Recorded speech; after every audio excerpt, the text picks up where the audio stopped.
Hello there, it's Volashkonda here, and you're listening to Honey at Home.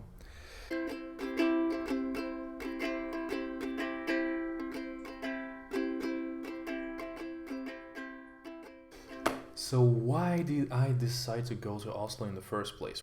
When I was looking at my map of how I was visiting the Europe and European countries, actually, Scandinavia was pretty much a white spot for me. So, I was looking for an opportunity to go there, and first it was Copenhagen, and this time it appeared to be Oslo. I wouldn't say that I knew a lot about Oslo besides me reading the detective stories from Jon Nesbø, who's like one of the most famous modern Norwegian authors. I had zero expectations of what I can see in Oslo and how kind of a vibe it's going to get me, so it was really cool to just go there and check it out. And like the first thing I spotted, the Oslo is pretty much compact city, so everything is so much closer and within the walking distance that you don't really need to care about getting the car. Um, I pretty much walked around everywhere, and I would definitely separate the whole parts of Oslo in several districts. So, first of all, I think when you arrive to Oslo, you go into the central station, and this is what happened to me. So, from the airport, I took this fast train and I appeared at the central station. And basically, when you walk out, it's already kind of a modern building in itself. It's a combination of a bit of a modern, at least from the inside, and um, more of the old kind of version of the building on the outside. And you step out of the station, and you see those brand new modern uh, glass and metal kind of architecture, and the first thing I did, I went on the opera building, which is great, and a lot of people are basically stepping up there to get the view of the city, and you can actually get some view, like you can see the center, you can see most of the part of the fjord where Oslo is basically standing in. And yeah, it's definitely worth doing when you just entered the city. Um, Obviously, after this, you kind of can walk around, and it doesn't really worth going to East unless you go into one of the parks, of which I will tell a bit later. So mostly all the life is kind of happening in the center. So if you walk to the center, you kind of see and spot something more of a classical Scandinavian architecture, I suppose. The Oslo itself was mainly built by the Danish architect who was, or at least Danish school. I'm not sure whether that guy was Norwegian, but he studied in Denmark, or it was just a Danish architecture who was building most of the cities, and the biggest part of the center is actually get you the feeling that it's more of a Copenhagen when you enter in it. And you see those buildings, and if you've been to Copenhagen before, you kind of get this vibe. And those colorful buildings, the quite old, the quite traditional architecture. What I want really to point out about the Oslo, a great merger of everything. So you kind of still feeling like the vibe of the city, even though it's kind of all over the place. But all those different districts being so close together, they just give this great vibe. And also, there are so many parks, smaller and bigger ones, just within the center. So it also you can easily make your way around and change from nature to this like old wooden houses to again this hip area, then to this old more classical buildings. And I don't know, I really like that vibe. Besides that, there are other different districts where you should go. Firstly is this hipster kind of area called Grønner Lokka. um, yeah, just check it out. Basically it can combine together with the river Aker, uh, Aker Selva, I think that's what it's called. So the river called Aker, if you translate it from Norwegian. So basically, there is like a huge embankment and like the park, which is goes all across the river, and basically within the boundaries of the river and those banks of it, there is just like this some modern art museums, some art schools, this kind of interesting areas with bars. There is also Big Doi, I think this is how it's called. So this is how it's kind of written, and this is more like a peninsula close to the Oslo, and it's more of a rural area. You wouldn't see like the tall buildings. Probably the highest would be with 3 floors, and it's more about the nature. So this is where I've seen and kind of at least experienced how the fjords at least may feel. Obviously, I probably kind of missed out on when being in Norway and not going to fjord. It's definitely worth going. It's such a beautiful creature of nature. That those the must see like in Norway, and it's kind of I just try to compensate here with this small screenshot of of a fjord. I guess you at least get some kind of impression of what it can be. So on Big Doi, yes. On Big Doi, you basically mainly go to visit a lot of museums.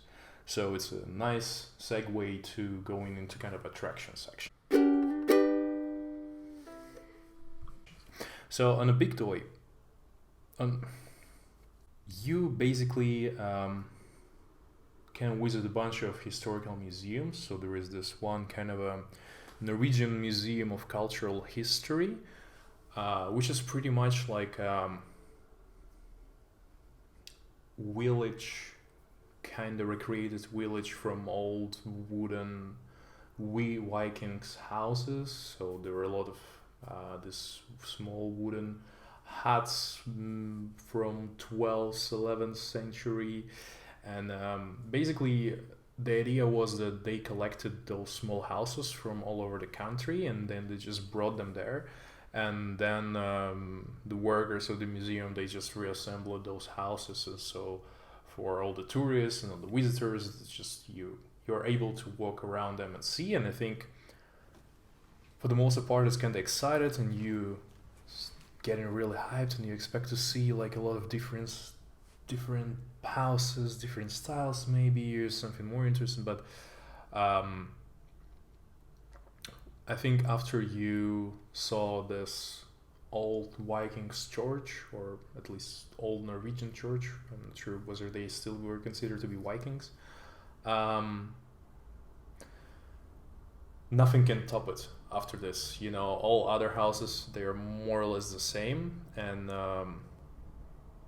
you know, you just make your way through, and it's cool to see. And basically the idea that you kind of walk from this 12th, 13th, 14th, 15th century, and then you enter the 19th, 20th century, where you can check out like how the old shop was working, and how it did look, like how the pharmacy did look, and how it's actually all the stuff appeared. You can enter the house which they actually brought to this museum from like the actual street in Oslo. They just took the whole house and they just moved it there. It's insane.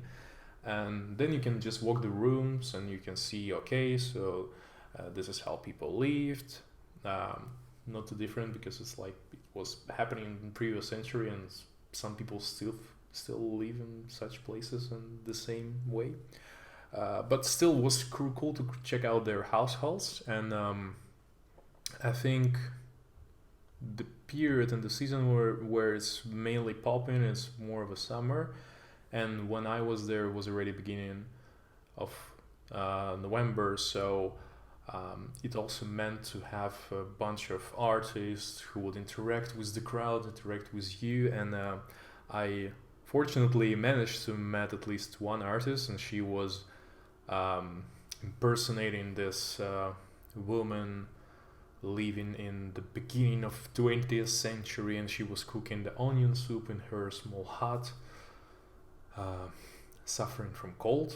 And I tried to have a conversation with her. She wasn't really receptive, so I guess she wasn't as happy sitting in the cold, as you probably can also imagine that it's not the most pleasant thing to do. When you step out, you can enter the Museum of Vikings ship. There are 2 ships from Vikings times, and basically they all look pretty much the same. All those ship museums, they have just one huge ship in the building. It's in kind of a hangar, and you can just walk around and probably enter the ship and check it out, how it actually looked. So I had 4 options for those ship museums. Out of those 4 ship museums, it was this Viking ship museum, it was just National Maritime Museum, it was Fram Museum, and Kon-Tiki Museum. I chose the last 2. So I suppose to me it was mostly interesting because the Fram Museum is pretty much the museum which was telling the story about all those Norwegian explorers, so Roald Amundsen, Fridtjof Hansen, and others, but those 2 are the most well known in non-Norway and in outer world. And I suppose Amundsen, the person who was first found the South Pole, and he and his expedition actually made it there. So yeah, the Fram Museum basically have 2 ships. Fram, which was the ship on which Amundsen and Nansen, they were both having their exhibition through different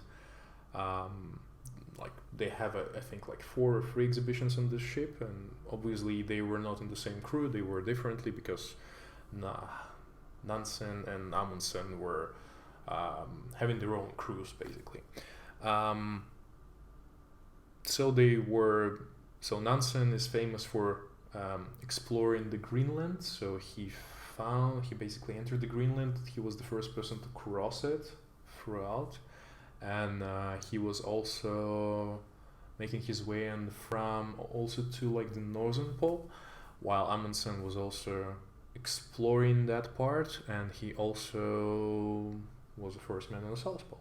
You also can walk around and learn a story. You can walk inside of the ships and check out how did it look like, what the team consisted of, and it's Fram is a huge one. So probably the crew there was about 15 people, and it was really interesting to see how the whole setup was working. They have those maps all around. They have all the proper setup in the ship, and it was pretty much interesting to see how they all made it happen. Yeah, so that was Fram, and then I decided to also visit the Kon-Tiki Museum. So it was Kon-Tiki Museum was also expedition kind of based museum as well. So it was basically referring to the expedition of Thor Heyerdahl. Yes, Thor Heyerdahl, and had this kind of a hypothesis that Indians living in Polynesia, they basically didn't appear there from the east. So from Asia, they didn't go from Asia to populate the islands, island of Easter, but they actually went from the west, so they went from South America. And at that point of time, so it was 1947, all scientists were totally considering his idea to be crazy, because everybody already agreed that all the Indians of Polynesia are Asians.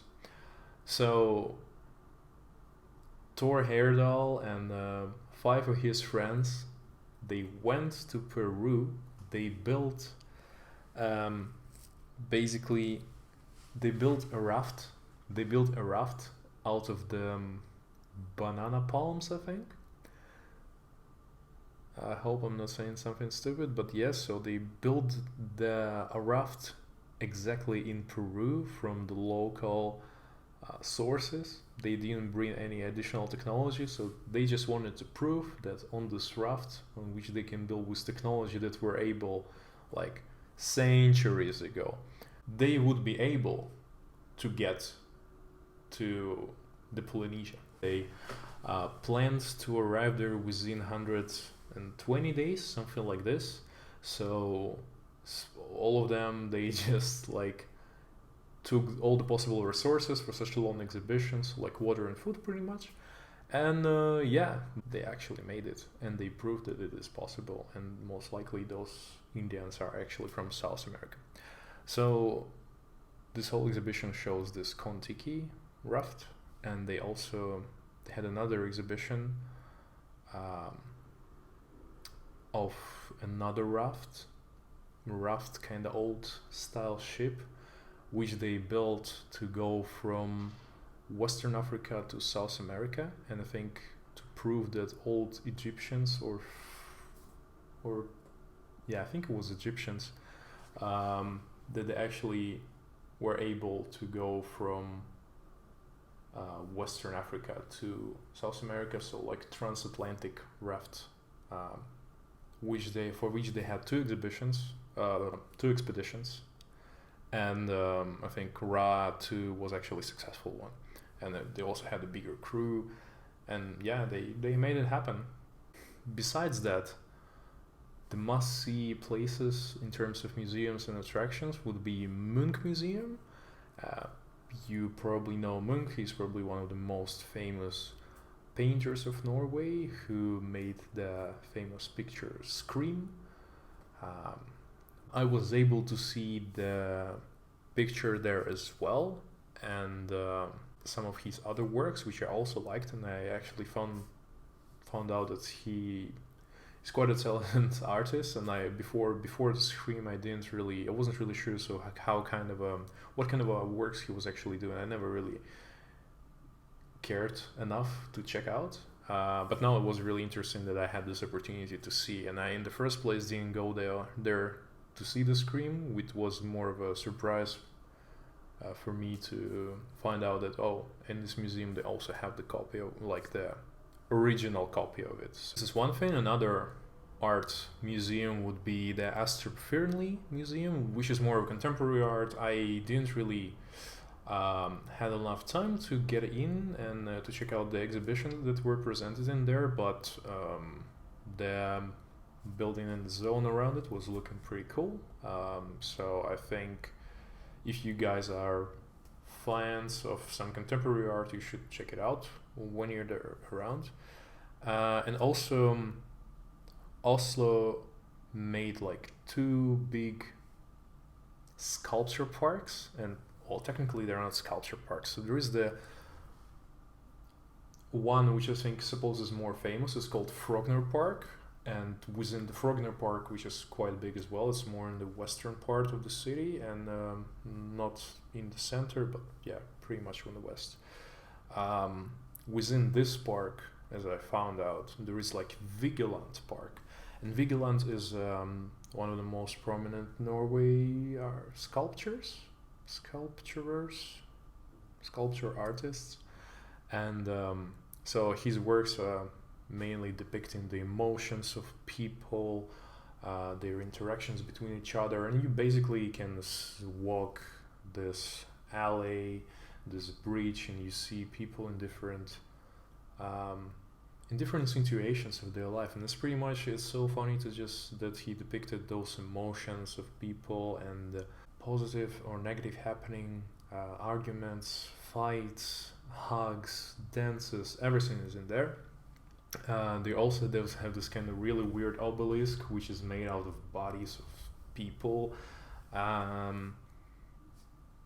Interesting work, I guess. And around it, there are also more of a trashy things happening in terms of the sculptures. Like there is this woman, and there are two kids like basically pinching and like nudging her, and it's all depicted in this kind of a sculpture. And I think like the emotions and the things that Vigeland depicted is pretty much interesting, and I was really curious to see, even though I suppose not all people would appreciate that. There's actually kind of a semi-legend, I think it's more of a joke, that why did they actually open this park of Vigeland? Basically, he was trying to sell his sculptures somewhere and no one really wanted to buy them, And then they decided to bring them all together in this one park because, well, Vigeland is quite a famous culture. And there is another park, which is completely on the opposite side of the city. Akeberg Park is on the east. This is like more of a landscape park with a lot of sculptures from famous artists in there. And there was sculpture by Salvador Dali, there was by Picasso, they were from a bunch of nowadays contemporary artists. You have first of all the great view on like the Oslo fjord. Yeah, it was more or less pleasant to see how it's nature and this modern contemporary art is kind of blended all together, which is probably not the most obvious combination, I would say, but you know, it was quite entertaining to just go around and check it out. So that was for the attractions. And probably the other thing that I should mention before going into segments of food and places to wait and sit and chill a bit, I should mention something that Oslo is pretty much one of the most expensive cities in the world overall, which I never really considered when going there, and the realization of it came to me when I actually appeared there and realized how much everything is costing, you know. So one of the ways that would allow you to go to a lot of museums, because I was able to use my student card in a lot of places to get a discounted ticket, but I basically can say that there is this Oslo card which would allow you for free of charge public transportation and also free admission to the museums all around the city, and I suppose you can visit all of them. I used this kind of thing when I was in Turin. It was kind of useful, but I didn't really see the necessity for myself to go to every single museum, but I suppose it can be interesting for most of the people within there. The trade-off, it still doesn't make the Oslo card itself way cheaper. I think it will cost around 700 kronas for an adult ticket for like 2 days, which I think is about 70 euros. But I guess it may be worth it because yeah, you get free public transportation and free museum admissions, which doesn't sound too bad, right? Of course, one thing that I should mention, there is a really beautiful town hall, and you can get there for free. You can just walk through the whole town hall. You can see the place when all the deputies of a town are gathering and voting for the stuff. It pretty much looking like a small parliament or something. You can walk around the halls and see pretty much great art out there and the great design. So I suppose for those who are pretty much interested in kind of interior design, they will find themselves really interested in how the town hall is looking.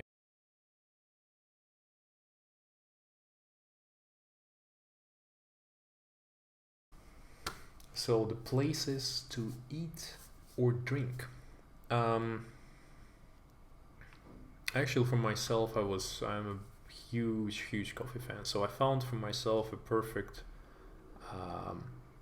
coffee chain, which is a local coffee chain called Café Brenneriet. Quite okay price, knowing that in most other places in Oslo it was more expensive and of a lesser quality. So like Café Brenneriet is really a place to go to get a great coffee. I also have some pastries, some sweets, and some sandwiches. I haven't really tried anything but just one of those pastry things that they make from the raspberry, with like a raspberry jam situation, which was kind of good. As I also mentioned before, in Grünerløkka and also in the city center, there are two food courts. One of them called Mathallen and another one called Oslo Street Food. And yeah, you can just get there and also get food for a decent price. And there are different cuisines, not something local, but mostly there will be some more of a international kind of vibe in those places. I am also became quite a big fan of ramen, which you know is like this soup, Japanese soup. So the good place where I've been called Koye Ramen. Yeah, it's also quite a decent price for the kind of ramen I got. And I also went to the place with coffee and cocktails called Fuglin, which it was okay. I mean, for the cocktails, it's maybe quite pricey. I think it was like 14-15 euros for a cocktail, but it is what it is. It's Oslo, and sometimes you just either having fun or you just going home. Luckily, I was there for just 2 days, so otherwise I would just be starving. This is my Oslo review. I hope you guys enjoyed it. I tried my best in terms of like adding some more additional facts, but I'm also trying not to make this video really long, because if I will start adding a lot of facts or stories, as some people were requesting, it just would be a really huge and long video, while I'm also trying to share my own experience, what I've seen, of what I would personally recommend.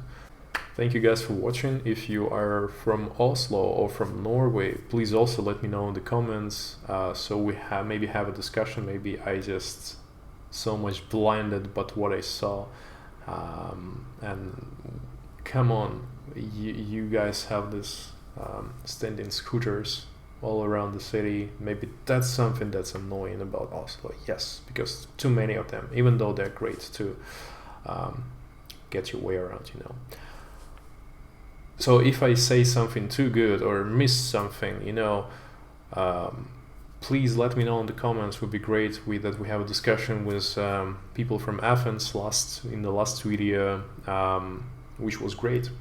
So I'm really curious to hear from you, and obviously from all the other viewers and watchers. Guys, I'm really like to read your feedback, your comments, and we'll try to improve my videos, of course, as well. Thank you for all. Have a great day, week, whatever you have ahead.